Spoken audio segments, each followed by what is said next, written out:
안녕하세요. 안나의 백지편지 안나입니다. 안녕하세요. 최영란입니다. 60대를 살아가는 여인들의 이야기를 전하는 안나의 백지편지. 이번 달은 지난달에 이어 북하우스 출판사 지하 북카페에 있는 디얼라이프 아카데미에서 만난 또 한 분의 인생 선배 양정모 선생님을 모시고 이야기를 나누어 보려고 합니다. 안녕하세요. 네, 안녕하세요. 양정모입니다. 안녕하세요. 사정수입니다. 오늘도 두 분이 함께 자리해 주셨어요. 안나가 나를 위한 마이 라이프 스토리 쓰기 수업에 양정모 선생님이 계신데 글을 재미있게 쓰신다는 얘기를 했어요. 오늘 직접 만나게 되어 반갑습니다. 네, 아유, 반갑습니다. 좀 너무 저를 좋게 얘기해 주신 것 같네요. 저는 사실 이 글쓰기에 굉장히 겁을 먹고 있었어요. 그리고 자신도 없었던 부분이고. 근데 어느 날 뜬금없이 딸이 엄마 글쓰기 공부 좀 해보지? 라면서 그래요. 그래서 그 어려운 걸 나도 하라니 왜 이랬는데 지가 등록을 해놨다고 그래요. 그래서 한번 해보자. 이것도 기회가 아닐까 생각하고 그리고 참여를 하게 됐어요. 새로운 공부를 시작하려고 그러니까 좀 주저주저 하게 됐는데 그래도 용기 갖고 참여해보는 게 이번에 굉장히 큰 의미가 있었던 것 같아요. 저희 수업에서 선생님은 글쓰기 신동이라는 별명을 갖고 계시는데요. 저는 좋으시겠어. 너무 좋습니다만 좀 쑥스럽네요. 나도 그런 소리 좀 들어봤으면 좋겠네. 저는 선생님의 울 엄니의 아가놀이라는 글을 수업 시간에 합평할 때 듣고 마음이 울컥했어요. 어떻게 시어머니와의 길고 길었던 관계를 저렇게 담담하고 재미있게 그리고 듣는 이에게 감동을 주면서 쓸 수 있나 하면서요. 사실 그거 써놓고 이렇게 공개될 때 저도 깜짝 놀랐어요. 써놓고서도 어머 내가 이렇게 쓸 수 있었네? 그런 생각을 했고요. 그리고 선생님이 조금 칭찬해 주시는데 사실 어리둥절했었어요. 칭찬을 받을 만한가? 이런 생각을 했었는데 생각해 보니까 우리 삶에서 우리 공동으로 다 이렇게 며느리 역할 뭐 이런 거 살아가는 이야기 그런 거 다 공감하고 이렇게 좀 같이 경험해 보는 일이 아니겠어요? 그리고 실제 또 내가 또 경험했던 일을 그대로 그냥 글로 적어 내려갔던 건데 우리 모두가 공감대가 그래서 컸던 것 같아요. 네. 일단 양정모 선생님의 글 한 편을 들어볼까요? 네, 좀 쑥스럽지만 울엄니의 아가놀이 어디 갔다 왔죠요? 보고 싶었죠요? 눈물을 글썽이며 어리광이시다. 86살 응석바지 아가이신 시어머님과의 하루는 거의 매일 아침 이렇게 시작되었다. 47년 전 나는 어머님을 처음 만났다. 친척 아저씨가 다리를 놓았다며 며느리감 선을 보겠다고 아무런 기별도 없이 불쑥 직장으로 나를 찾아오셨다. 분홍색 치마 저고리를 곱게 차려입으시고 쪽을 지듯 빗어넘겨 동그랗게 들어붙인 머리하며 그 모습이 참 단아하고 고우셨었다. 당신 앞에 마주 앉은 나를 한동안 눈여겨 살피시더니 내 손을 꼭 잡으시며 내 며느리가 돼주면 안 되겠나? 하시고는 내겐 아들이 딱 하나인데 잘 키워놨어? 맘 한번 먹어봐 하신다. 이게 뭔 일이래? 당사자도 모르는데 황당했지만 간곡한 말씀에 생각해 보겠습니다 하며 공손히 대답했다. 일주일 후 그 어머니의 아들과 나는 맞선을 봤다. 두 사람은 마치 기다리고 기다렸던 사람들처럼 첫 자리에서 혹 했고 세 번째 만남에서 결혼을 작정하고 만난 지 한 달 안에 부부가 되었다. 청산과부 호르몬의 외아들 절대로 안 된다고 내 주위의 모든 분들이 만류했지만 어떤 이유에서인지 나는 생각을 바꾸지 않았다.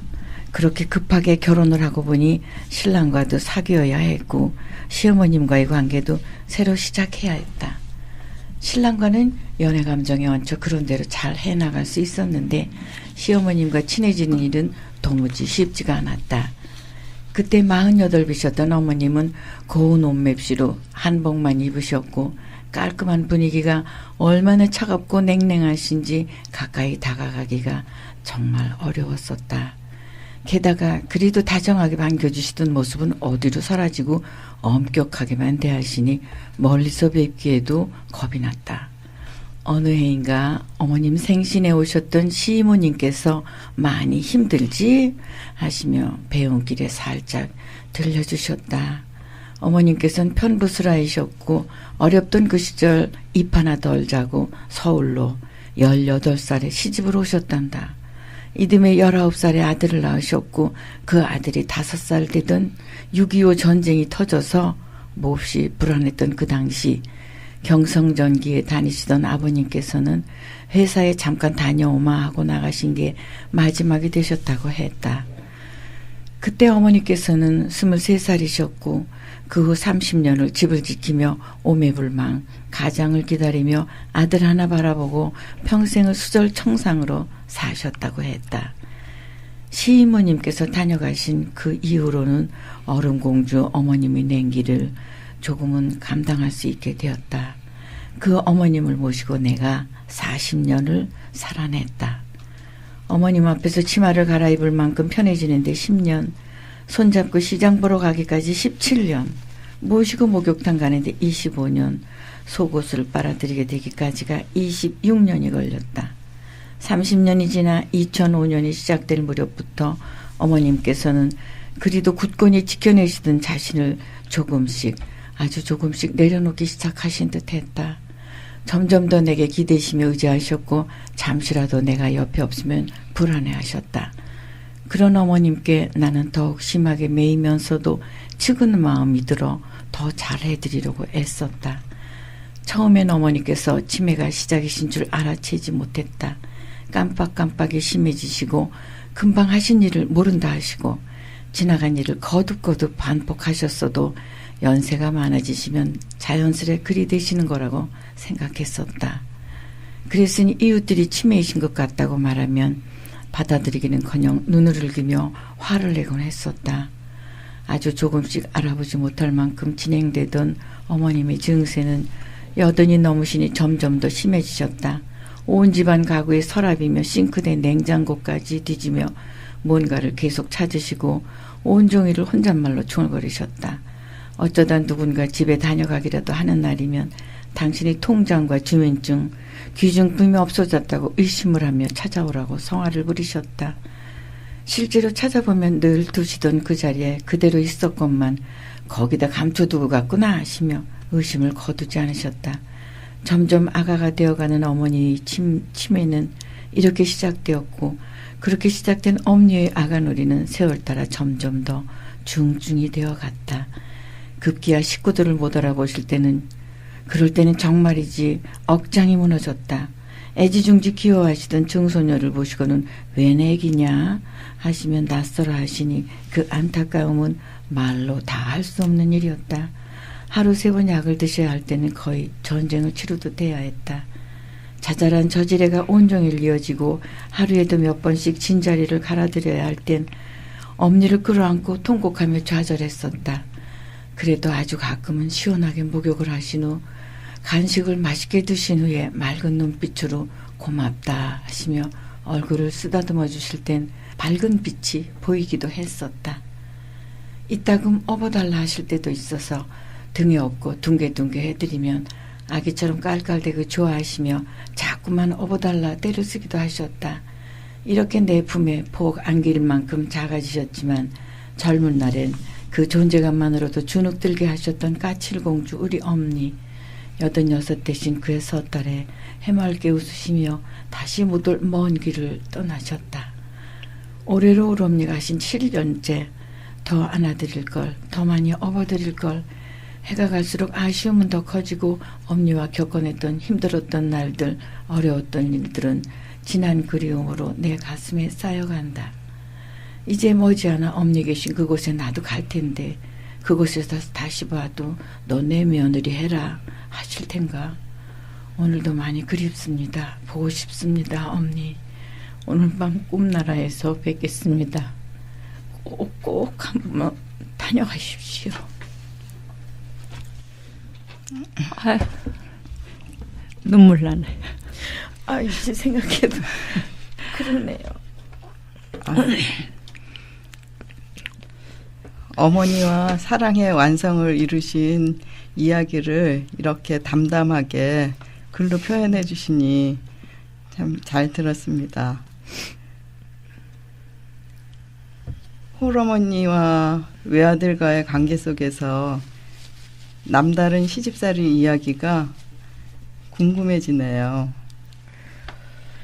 아유, 왜 이런저런 일, 사건들이 없었겠어요. 모자분이 사시는 곳에 내가 들어갔으니 두 분 사이가 또 얼마나 돈독하신지 두 분이 얘기하고 계시면 내가 들어가도 되나 마나 문고리를 잡고 놨다 열었다 닫았다 그랬었어요. 그렇게 어른 셋이 살아가는데 적응하기는 참 어렵더라고요. 그렇죠. 예, 그랬는데 사실 며느리로 들어가면 우리 모두 그런 생각을 하죠. 예, 아가야, 며느라가야 부르시면 네 하고 그랬더니 어머니 앞에 가서 손 마주 잡고 공손히 저 부르셨어요. 이러는 것도 한 번씩 생각해보죠. 아, 그랬는데 우리 어머니 그 곱게 생기시고 단아하신 분이 저를 부르시는데 야! 그러시는 거예요. 네. 아, 어머, 야라니. 누구에게 야라는 호칭으로 불려본 적 없는데 그 예쁘신 곱고 진짜 그러신 분이 야 그러시니 저는 놀랬어요. 그렇지만 어머니한테 대들 수는 없잖아요. 그래서 꾹꾹 눌러 참고 그러고 있었어요. 그랬는데 어느 날 남편이 마당에서 야 이리 와서 이걸 봐 이러면서 저를 야라고 부르는 거예요. 요때다 딱 보니까 어머니가 안방에 계시고 문이 반쯤 열렸어요. 그래서 야라니 나는 이름도 있고 성도 있어. 야라니 세상에 나 야라고 부르지 마. 정말 화나서 뛰쳐나가고 싶어. 이러고 소리를 냅다 질렀어요. 어머니가 들으시기를 바라느라고 입을 그쪽으로 돌리고 냅다 소리 질렀죠. 잘하셨어. 네. 그랬더니 그 다음부터 어머니가 호칭을 바꾸셨어요. 그런데 뭐라고? 기대하지 마세요. 예? 로 바꾸신 거예요. 그러면서 예, 이리 와봐라. 그러시는 거예요. 그래서 한번 대들까 그러다가 참았어요. 왜냐하면 야가 예로 됐을 땐 너한테 야 아가라고 부를 생각이 없으신 거구나. 아, 그리고 제가 그렇지. 접었죠. 그렇죠. 네, 제가 접었어요. 그리고 그러면 제가 결혼하고 금방 남편이 지방에 나가 있었어요. 그랬는데 저는 그때 출근했거든요. 그때 회사에서 좀 결산까지만 있어줘라. 그래서 아침에 출근했다가 집에 들어오고 그리고 아침에는 엄마가 해주는 밥 먹고 가기도 힘들었는데 밥해서 먹고 치우고 그리고 다녀오겠습니다 하고 갔어요. 저녁에 들어오면 밥하기 너무 바빴어요. 근데 그렇죠. 재래식 부엌인 거예요. 그래서 오자마자 연탄불이었어요. 그때는 탁 문 열어놓고 연탄 그 불막에도 열면 불이 확 일어나잖아요. 그래서 고기 또 쪼그리고 밥을 안 쳐서 놓고 그 연탄불에다가 코를 박고 고기에 딱 연탄불에 코를 대고 쪼그리고 앉아서 무채나무를 하라고 어머니가 그러셨어요. 그래서 물을 썰고 있었어요. 그랬는데 이제 물을 썰다가 조금 손가락을 폈어요. 그래서 손가락을 들고 막 봉당으로 나와서 다시 문을 열고 들어가서 어머니 계신 안방을 열고 어머니 손 다쳤어요 하면서 그냥 어머니가 보고 계시던 TV에 머리를 내 머리를 콱 찍으면서 어머니 앞에 퍽 쓰러진 거예요. 그랬더니 어머니가 엄청 놀라셨겠죠. 근데 그 후로 저는 이제 정신을 잃고 전부 마비가 되더라고요, 몸이. 그래서 그 순간에는 숨이 깔딱깔딱 넘어가는 거예요. 검은 어떤 구덩이로 내가 막 빨려 들어가는데 여기 빨려 들어가면 죽는다는 생각이 들어서 막 뻗치고 안간힘을 쓰면서 안 빠지려고 용을 쓰는데 그때 호흡이 안 되고 있었어요. 호흡이 안 되고 있었는데 도와주세요라고 말하고 싶은데 혀가 굳어서 말을 할 수가 없었어요. 손을 들어서 어떻게 하고 싶은데 온몸이 굳어서 조금 할 수가 없었어요. 머리카락 하나도. 그랬는데 그 순간에도요. 정말 이 청각은 그대로 살아있는 거예요. 아주 예민하게. 근데 어머니가 그동안에 그 옆에서 막 어떻게 우리 아들 어떻게 그러시는 거예요. 이렇게 정말 말을 못하겠어요. 이렇게 황당하셨겠네. 네, 진짜 동글동글 병을 걸린 이런 게 내 며느리 들어왔으니 내 아들 어떻게 하면 좋아. 땅을 치고 막 울으시는 거예요. 어머. 저는 그때 숨을 못 쉬고 있었어요. 날 도와서 소호흡을 하도록 해야 내가 살아나는데 어머니는 그러시면서 어떡하냐 그러시니 2층에 가서 양이 엄마라고 세대로 사는 사람이 있었어요. 양이 엄마 내려와봐. 그러더니 그이가 내려왔어요. 젊은 댁이었어요. 내려오더니 어떡하죠? 무슨 일이 일어났죠? 왜 이렇죠? 그래요. 그러니까 이런 년이 며느리가 들어왔으니 내 아들 어떡하고 나를 어떻게 어떻게 하면 좋아? 얘를 어떻게 하지? 이러면서 당신 걱정 아들 걱정하시면서 저를 툭툭 치시면서 그러시는데 저는 그때 억장이 무너지죠. 네, 2번 죽는 줄 알았어요. 그리고 사실 그 전까지는 신랑이 저기 지방에 가 있으니까 어머니하고 둘이 있었잖아요. 한 이불 속에서 잤어요. 그러면서 너무너무 저는 좋았어요. 어머니가. 그러면서 막 그런 얘기를 직장에 가서 하니까 선배가 그래요. 너 그러지 마. 시댁 사람은 적이야. 그 긴장 풀지 마. 항상 이렇게 방어할 준비를 해. 이래요. 그래서 무슨 그런 끔찍한 얘기를 나는 우리 시어머니 너무 좋아요. 이랬어요. 그렇게 사이가 돈독했었어요. 그때 생각하니까 나는 적장을 사랑했던 거예요. 정말 그럴 수가 없었어요. 근데 어떻게 나는 살아야 되는데 하는데 마침 그 양이 엄마라는 그 애기 엄마가 저를 탁 미는 거예요. 그 힘으로 제가 조금 충격을 받았는지 크 하고 숨이 토해졌어요. 그게 숨이 토해졌지만 너무 기진맥진해가지고 간신히 크크크 하니까 그 젊은 엄마니까 그래도 뭔가 좀 알았던가 봐요. 가슴을 눌러주더라고요. 그래서 살아났거든요. 다행이시네. 그랬더니 어머니가 이불을 팍 덮어놓더니 문 닫고 나가버리셨어요. 저는 그 길로 그냥 잠이 들었던가 봐요. 근데 이 젊은 사람이니까 그래도 좀 문을 열고 귀에 들려요. 연탄가스 먹은 거 아니에요? 맞아. 예, 이러면서 연탄가스. 문을 다 열어놓고 그러고는 갔어요. 그 사람은 이대로 그럼 깨어났으니까 자고 나면 괜찮을 거예요. 이러고 갔어요. 근데 한참 자고 났는지 제가 이제 깼는데 머리가 깨지고 속이 구토가 나고 정말 견딜 수가 없었어요. 일어나 앉아서 머리를 쓰다듬고 그냥 몸을 이렇게 억누르면서 가슴을 누르면서 있었는데 문이 빼꼼 열리더니 어머니가 정수리 묻어 들어오는 거예요. 그러다가 눈이 딱 나하고 마주치니까 소스라지게 놀라시더라고요. 이미 어머니 저하고 그때 정 떨어지신 거예요. 그러니까 제가 무서웠던 거예요. 눈을 이렇게 마주치니까. 그러더니 들어오더니 무릎을 마주치면서 그때가 10시간 넘었어요. 막 소리 지르시는 거예요. 당장 너희 집에 전화해라. 너희 엄마 오라 해라 하는 거예요. 저 그 시간에 엄마한테 얘기하고 싶지 않았어요. 제가 생각해도 연탄가스 먹었다는 거 전 상황을 제일 잘 알잖아요. 그렇죠. 그래도 부엌에 나가보셨으면 어머니는 얘가 연탄가스를 먹었구나라고 알으셨을 거예요. 그런데도 불구하고 엄마 당장 오라 해라. 그래서 아니요, 저 괜찮을 것 같아요. 연탄가스 먹은 것 같아요. 어머니 내일까지 있어보고 내일 엄마 만나시면 돼요. 이랬어요. 근데 안 된다는 거예요. 마구 무릎을 맞대시면서 막 벌벌 떨면서. 그래서 전화했어요. 엄마는 그 밤중에 11시간 넘었어요. 오빠랑 달려오신 거예요. 그래가지고 오셔가지고는 저한테 상황을 다 들으시고는 연탄가스 먹는 것 같아요. 그러니까 이 밤을 지내보시고 그리고 내일은 병원에 데리고 가지요. 이랬어요. 그리고 엄마는 가셨어요. 거기서 주무실 수 없으니까. 그리고 가셨는데 그 다음날 어머니가 저를 이렇게 연결해 주신 친척 동생이라는 그분 집안 어른들을 다 불러 모으시는 거예요. 다 불러 모으셔서 안방에 모여서 말씀을 하시는데 뭔가 저에 대한 나쁜 얘기를 하시겠죠. 저는 굉장히 무서웠어요. 그때도 굉장히 이 머리가 아팠어요. 두통이 심했어요. 그랬는데 그분들이 한동안 무슨 이게 이제 말씀들을 나누시더니 문 열고 나오시는 거예요. 5분이 이렇게 나오시면서 제게, 그러니까 손님들이 가시니까 저는 나가서 공손히 서 있었죠. 이 바보같이 엄마를 왜 그렇게 놀래켜? 이러면서 한마디씩 하시는데 전부 제 가슴에 박히는 소리를 하시는 거예요. 당연하지. 너무 아팠어요. 정말 서 있을 수 없을 만큼. 그러고는 가셨어요. 그분들이. 그리고는 시이모님만 에휴 엄마가 많이 놀라셨다. 그리고 제 손 한번 잡아주고 가시는 거예요. 그분만. 그러고 가셨어요. 그리고는 이제 주말이 돼서 신랑이란 사람이 왔어요.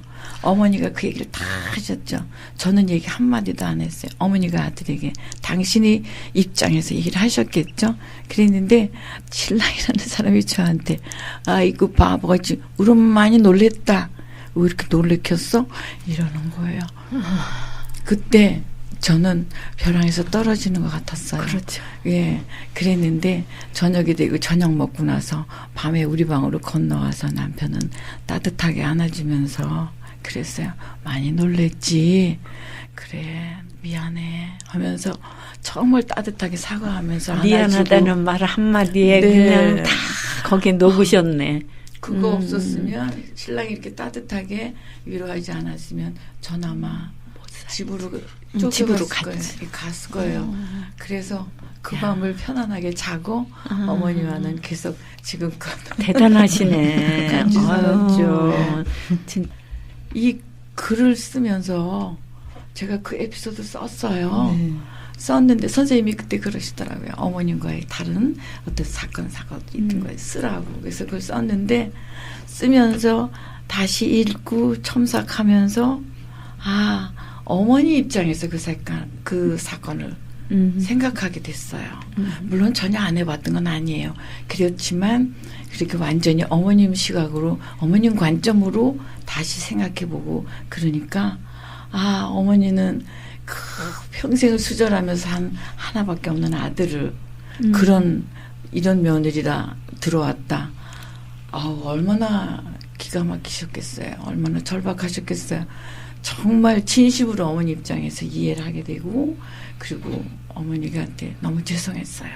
돌아가시기 전에 어머니 죄송했어요. 잘못했어요. 말하지 못한 게 그랬었어요. 근데 어머니는 맞아요. 평생 그 의심을 안 풀으셨어요.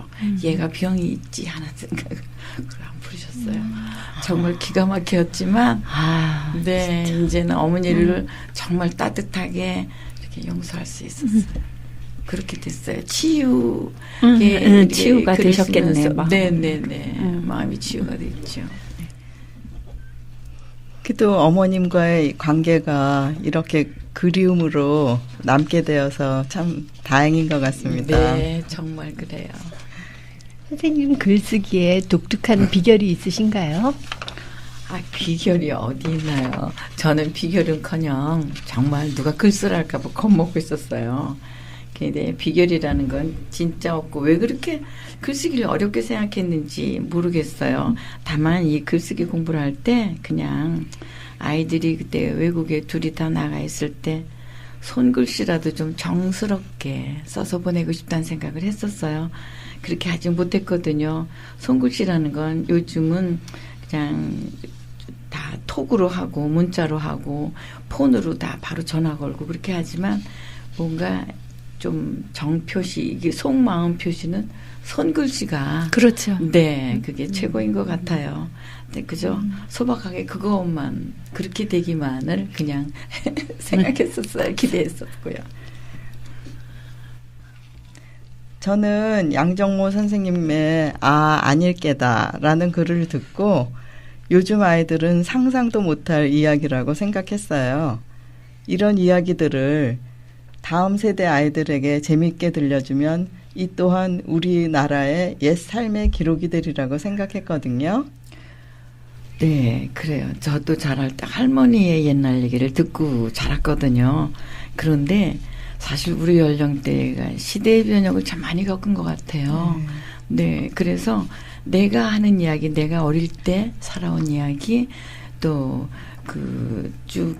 유년 시절의 이야기 그런 거를 내가 해주면 옛날 할머니들이 내게 해줬던 얘기 같이 우리 손주들이 옛날 얘기라고 들을 것 같아요.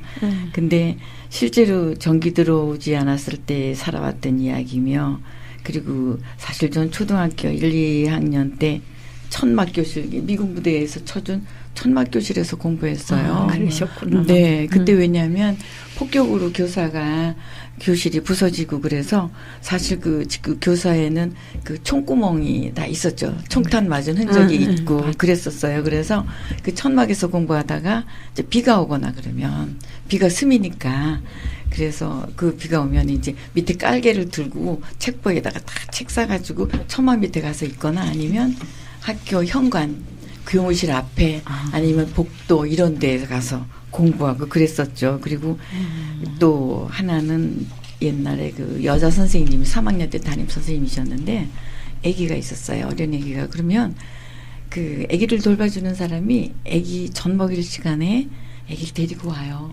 그러면 우리는 칠판에 내준 문제를 푼다든지 자습을 하고 있어요. 그러면 선생님은 그 교탁 앞에 앉아서 이렇게 아기 젖을 먹여요. 젖을 먹이고 그리고 이제 한 옆에 그또 아기 데리고 온 할머니나 언니 그런 사람들이 이러고 앉아 있고 그런 풍경이 지금은 아주 옛날 그 민화같이 아주 정겹게 마음 안에 어떤 한 장면이 늘 박혀 있어요. 네, 그래서 그리고 그 아이들이 1년 동안 선생님이 이렇게 담임하고 계시니까 아이가 젖 먹으면서 이렇게 따로 쓰고 걸음하고 잘하는 모습을 이제 네, 다 보실 수가 있으니까. 쭉 봤죠. 네, 그런 풍경들을 이야기하면 아이들은 굉장히 신기하게 듣고 옛날 얘기도 듣지요. 그렇죠. 지금은 맞아요. 그런 걸 받아들일 수 있는 정서가 있는지 모르겠어요. 그래서 그죠? 네, 지금 안나 선생님이 언급하신 그 안일깨다 그 글은 사실은 할아버지 살아계실 때 이야기였는데 할아버지께서는 이 지금 우리가 일상적으로 사용하고 있는 수세식 화장실을 사실 모르셨죠. 그 시대에는 그런 게 없었으니까. 그렇죠. 네. 그랬을 때 제가 그 초등학교 3학년 때 이야기인데 그 일본식 적산가옥에 있었던 그 수세식 변소를 보고 수세식이 아니라 그냥 그 수세식처럼 된 푸세식 변소를 보고 집안에 있는 뒷간을 보고 할아버지한테 말씀드렸던 근데 그런 얘기인데 5번을 설명해도 할아버지는 안일깨다라고만 반복하셨죠. 이해하실 수가 없었죠. 그 화장실을 뒷간을 집안에 둔다는 것은 그 시절 상상도 못했죠. 그렇죠. 개념 자체가 없으니까. 맞아요. 예, 그래서 네가 뭘 보고 와서 그런 얘기를 하느냐 안일깨다만 하셨죠. 그럴 때 결국은 이해하지 못하신 할아버지가 야속해서 전 울어버린 일이 있었죠. 정말 재밌는 일이네요. 네. 왜냐하면은 이렇게 양정모 선생님하고 저하고 자라온 그 환경이 시대가 비슷해가지고 지금 계신 분들은 이해를 못해도 저는 충분히 이해를 합니다. 네. 맞죠. 맞습니다. 글쓰기가 힐링의 시간이라면 저희들 출판 과정이 또 있잖아요. 출판 과정은 결실의 시간이라고 생각합니다.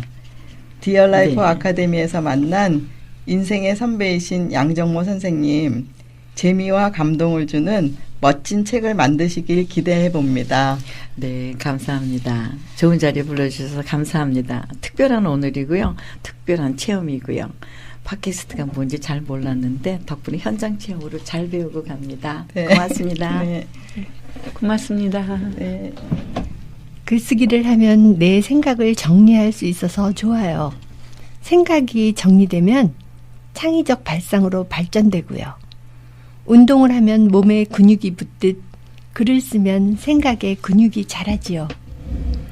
자아 성취를 위해 오늘도 여러 면으로 노력하시는 양정모 선생님의 인생은 생생한 현재 진행형이네요. 귀한 시간 내시어 함께 자리해 주셔서 감사합니다. 감사합니다. 감사합니다. 수고하셨습니다. 지금까지 안나의 백지 편지 25번째 이야기였습니다.